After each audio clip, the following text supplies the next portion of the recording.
জানাচ্ছি এবং আমাদের আজকে যারা আজিজপুর সরকারি প্রাথমিক বিদ্যালয় এবং সরকারি প্রাথমিক বিদ্যালয় দল আমরা উপজেলা পর্যায়ে ফাইনাল তোমাদেরকে আমি অভিনন্দন জানাচ্ছি।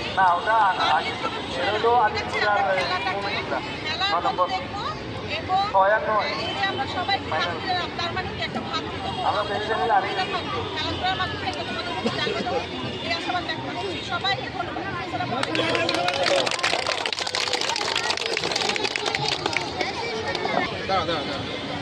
খেলা কোন করি